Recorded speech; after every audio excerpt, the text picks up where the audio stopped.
Round 3 of the Formula Drift Championship is headed back to its birthplace in the United States, Road Atlanta.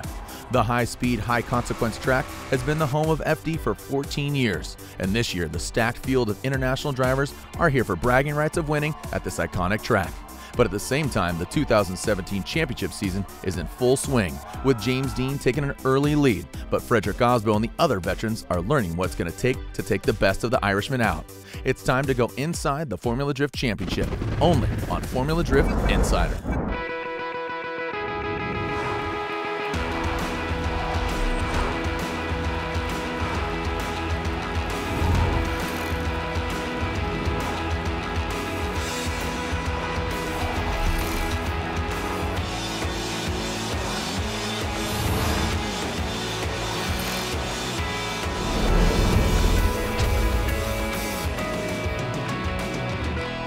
Before Atlanta, round 2 took us to Orlando Speed World. Hot, humid, and fierce. The fans and drivers know what to expect, and what unfolded would be one for the books, with Fredrick Osborn coming out on top. Orlando was amazing, coming off our blow in Long Beach, where we finished pretty well, but we had a lot of controversy happening. I wasn't quite there with the car. So coming back into round 2 in Orlando and ending up taking the win, it was huge. Once we got to Orlando and started running, felt really strong. We were really fast too, so we were able to dial in even more grip in the car and stay on throttle through the center section. The suspension was working really well. Kept moving on, and at the end of the day, we ended up second on the podium. It's been a long time since I've been on the podium, so it was really good to get back up there. My first top 16 tandem battle was against Jonathan Castro, who was driving really good. The judges thought it was too close to call. We went one more time. So back out to the start line, went hard. I did the best lead run I could possibly do, running up high on the bank, touching the wall, and he was right there with me the whole time. And I was expecting to pull a little gap through the inside, but he stayed with me through the transition, and basically he was perfect the whole way through. So I tried my best, pushed super hard on the bank, really close to him again, but his car started pulling away slightly through the last corner, so I couldn't match his speed there. His car, whatever they did when they changed tyres, he definitely gained some speed, and he drove absolutely amazing. Top 16 is actually battling my new teammate and longtime friend Chris Forsberg, and he's beaten me so many times in Formula D, so I was just pumped. We had a good feeling about the car setup, and I was just feeling good. I led the first lap. Chris had a little bit of a mistake behind me and created a little bit of a gap, and that was pretty much enough to give me the win. So it wasn't a dogfight, door-to-door, banging action of craziness between us, but you know, it was good to just get the win and move on to the grade 8. Second battle in the grade 8 against my man Ryan Turk. We had a heck of a battle first round, and judges called one more time. The one more time battle went on his lead run. I stuck with him pretty good, and going into my turn to lead, I just turned it on and went as hard as I possibly could. Turk was there and had a mechanical issue going into the infield. We finished off the course pretty flawless and moved us into the final 4 against Fredrick Osborn. Our lead run, we were right there with him, right on his door.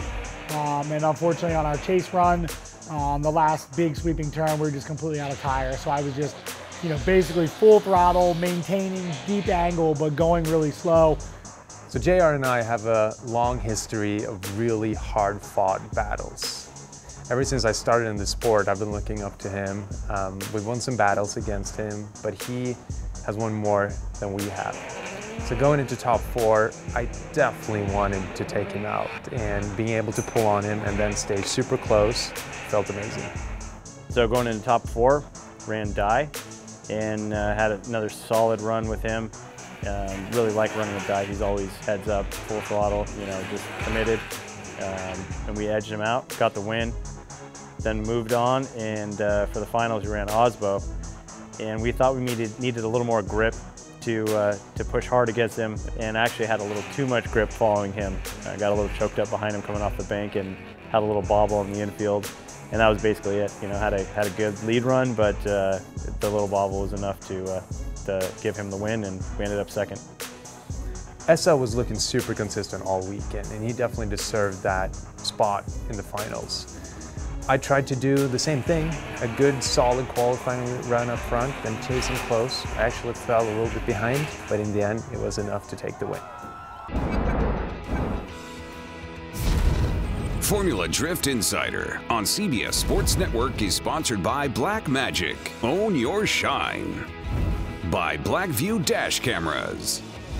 And by Hankook Tire, driving emotion. After Orlando, a new leader emerged, Fredrick Osborn. But coming to Atlanta, and so many tires and so much history, it's anybody's game. I was not expecting to be leading the championship coming into round 3. I mean, we're debuting a new car. There's a lot of unknown factors coming into play. On top of all of this, we have all the heavy hitters coming in from Europe. Dean, Wiecek, we have Turk, Forsberg back at it with the new program. JR and Chelsea are out there to kill. This year is not going to be easy, so to be able to lead the pack coming into Atlanta, it's pretty amazing. This is obviously my first time coming to Road Atlanta. Amazing track, and it has so much history with Formula Drift. The first ever FD event was held here, so obviously there's a lot of new challenges again for us. All the drivers have a lot of experience in this track, but it's one of those tracks where you can afford to push hard from the start even if you haven't driven here before. So this track, I think, can really differentiate, a guy where before it's, in Orlando, it's a very simple layout. Obviously the bumps play a lot into it, but it's just an S-turn. Here we've got a lot. There's the entry over 100 miles an hour, big E-brake, big angle into the first corner, accelerate out, up the hill, rumble strips, slow sections. There's sections where you can't see anything following cars, lots of tire smoke. Especially at night, you just get blinded and have to go off of muscle memory. So it's challenging, but it's a lot of fun. Coming here to Atlanta, sitting 5th in points is a great feeling. This is the 3rd round. We've got 5 more to go after this.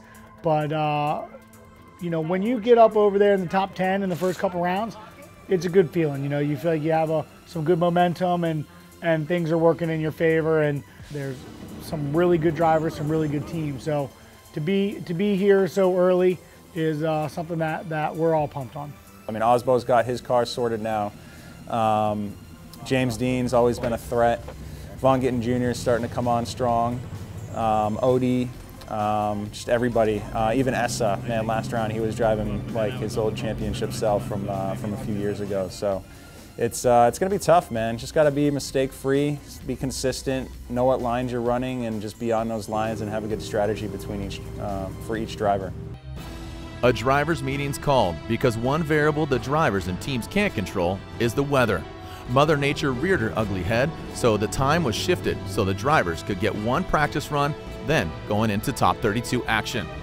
Ideal conditions for not only the drivers but the fans in creating the most smoke is that it's dry, but taking the precautionary measure as a sanctioning body and for the drivers, giving them track time is necessary. What the drivers see in head-to-head competition is still up in the air and is about to unfold.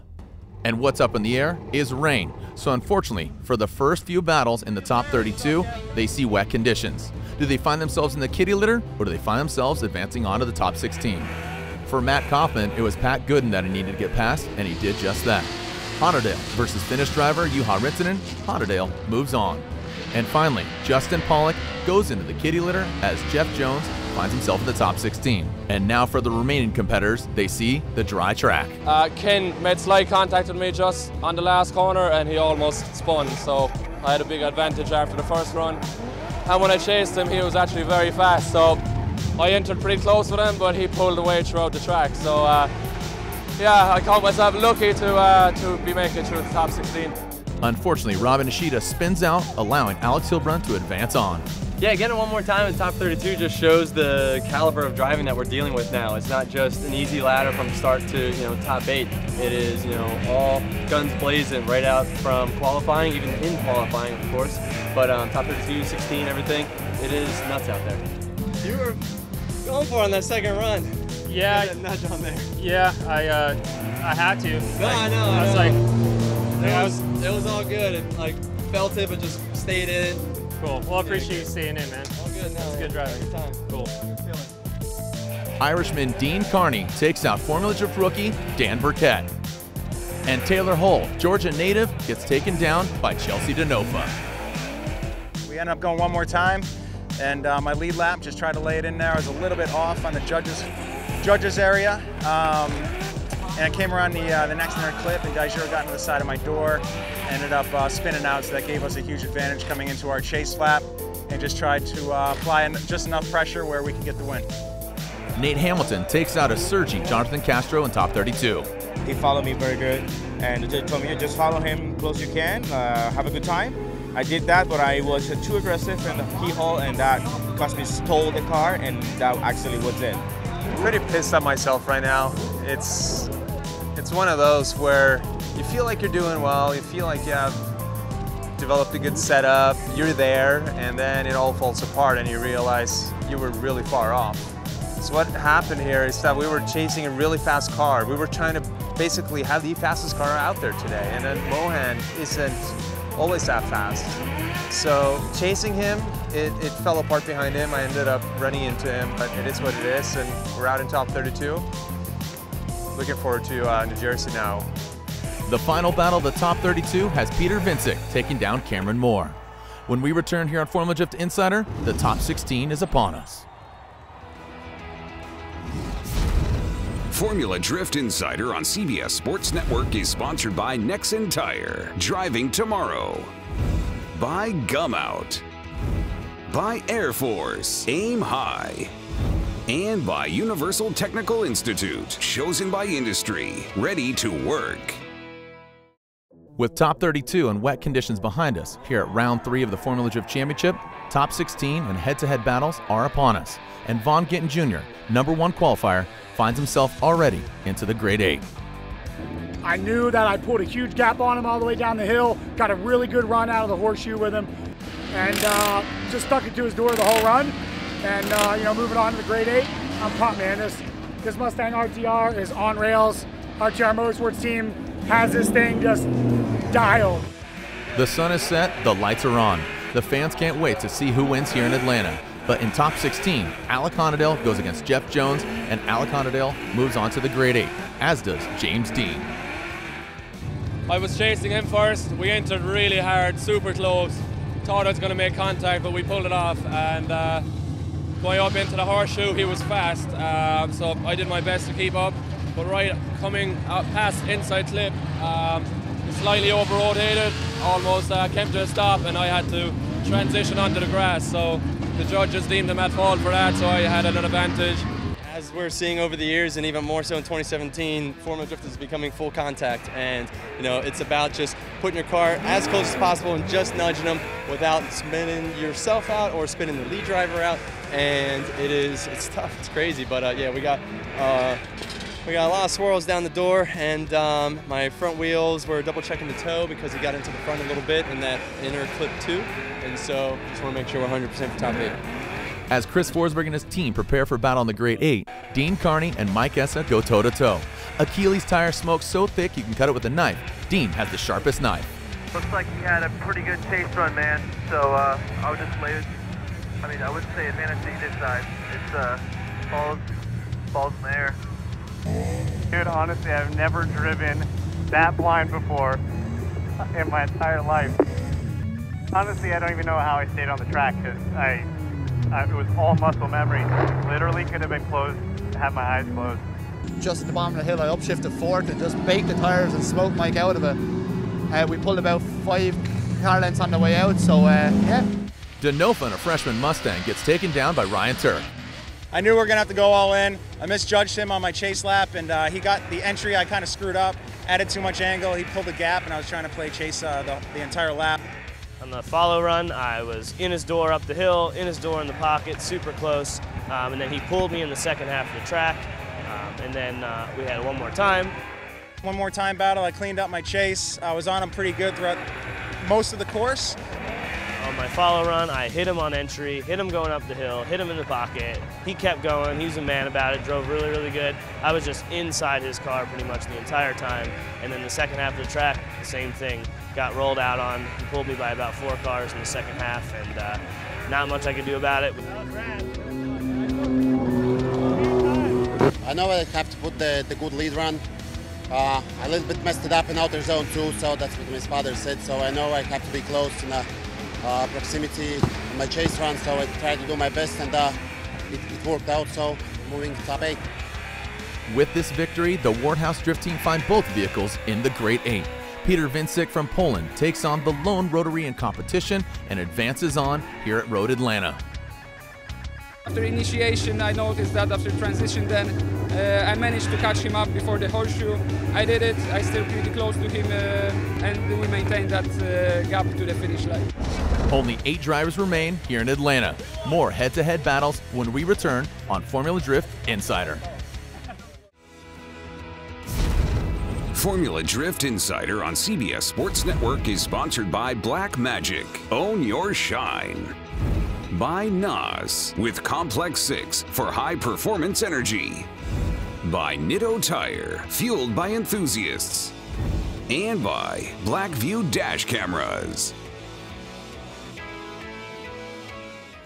The first battle of the Great 8 has Alec Honadale, a rising star, going against the Formula Drift veteran of Vaughn Gittin Jr. So I had to follow first, and he led. As you know, he runs those almost 100-point qualifying runs, which makes it, I won't say easy to follow, but it does make it easier. You know, it's you know you can trust the guy in front of you. And so I tried to stay with him as much as I could, just trying to hit all the clips, fill all the zones, and keep this baby alive and keep her running to the end. We just got a little bit too aggressive with the setup and pushed our tires a little bit too hard, and just ran out of tire on that second run. So I had nothing for him for the last half of the track. So that's you. Good job, man. Keep at it, bro. Yeah, so battle up against Chris Forsberg. I knew it was going to be super intense. He's an amazing driver, and you know, I was leading first, so I just tried to put down the best qualifying line as possible, but Chris was right there with me the whole way through. In our lead run, we gapped him a little bit, but I guess the biggest discrepancy was from inner 1 to outer 2. He had a little bit of length on me there versus on my lead run, and so, you know, you gotta try and find it somewhere when you have a good battle like that. It takes 2 good drivers to make a good battle, and you know, he was clean. I was there with him the whole way through, and he didn't play any games, and it was a straight up fight. So big respect to Chris for that, and yeah, can't wait to move on to the next battle. James Dean earns the win from the judges as well as the respect from fellow drivers. We had a pretty insane battle with Turk. Actually, it was amazing. It was one of those runs that it was 110% from the start. As soon as the light dropped, we both went in as hard as we could, and we were very close. Had a good lead lap, laid down. You know, he had a pretty good chase behind me, and then went out for my chase, and he just he totally sandbagged off the start line and messed up my entry. Gave himself all the momentum through the course, and I had to play catch up. Wasn't really able to, and he got the win. Simple as that. First, I was chasing him. I made a mistake at the second transition. I knocked like a marker cone, and then when I was leading, I feel him all the time. You know, he was pushing me like 2 or 3 times on the track. Definitely 2 times on a horseshoe. So congratulations for that. It was amazing journey. But we have one more time. For the Formula Drift rookie, Peter Vincik from Poland, up until this point, he's only been a spectator. Now he's putting it down on the biggest stage in the drifting world. Unfortunately, it comes to an end at the hands of Kristaps Blush as we head into the Final 4. He was actually a lot faster than what I expected on the straight, the fastest car I've chased so far this weekend. So I was caught napping a bit at the start line. I missed a gear coming out of the keyhole, and that caused me to straighten up a little bit, and I was able to correct it and bring it back into gear, but I think that was a little too much and ended up being an advantage on his end. And when I went to lead, I just tried my best, put down a good, strong lead run, and yeah, it was enough to move on to the final, so super happy. James Dean finds himself in the finals once again. On the other side of the bracket, it's Dean Carney versus Kristaps Blush. It's a no-holds-barred cage match. Contact is made, and a winner is decided. Dean Carney has contact with Kristaps Blush, and Kristaps is not happy about it. I think it was a dirty play, so he just like slowed it down too many times, so he was waiting for that hit from me. I was trying to be as close as possible, but I can't do my job if the guys in the front is not playing fair, so that's all. After the contact on track, both drivers are allotted an amount of time to fix their vehicles. But unfortunately for the Latvian driver, Kristaps Blush, the clock expires, meaning Carney advances on to the finals. And now you're trying to run with no lug nuts. We would tighten them, but you don't give us the. They're not even there. They are there. They're not there. Just look. Our lugs are there. The finals are set. It's an all-Irish final. James Dean, Dean Carney, great friends off track, but now they're doing battle on this iconic track. Carney going for his first ever win, and James Dean going for a repeat from Long Beach, California. Who's gonna get the victory? I put down the best lead run I possibly could. Dean was right there the whole way through. Touched me coming into the top of the horseshoe, but I kept it full throttle all the way around, back down. He was with me the whole way, and I knew I had to somehow return the favour. So I pushed as hard as I could, really close in the first corner, close coming up into the horseshoe. Going around the horseshoe, just made slight contact there, but we both stayed in it and finished off the run. And, you know, I was just enjoying it. We were both laughing. I come to the finish line, we were super happy. We didn't care what the result was going to be. And it was that much fun. I had a smile on my face the whole way through, and at that stage I really didn't care if I won or got second place. It was just absolutely an amazing night. It's Ireland, and Latvia on the podium, and it's a repeat for James Dean. You know, James is going to jump out to a big lead here because of Osbo getting knocked out so early, and some of the other guys going out early as well. But, you know, things will start to coalesce around round 4 and round 5, and then I think we're going to really start talking seriously about what the championship is going to be all about. The carbon fiber has been earned here at Road Atlanta. For the next stop of the Formula Drift Insider, it's New Jersey. We'll see you there. In association with Formula Drift, this has been a presentation of CBS Sports Network, the 24-hour home of CBS Sports.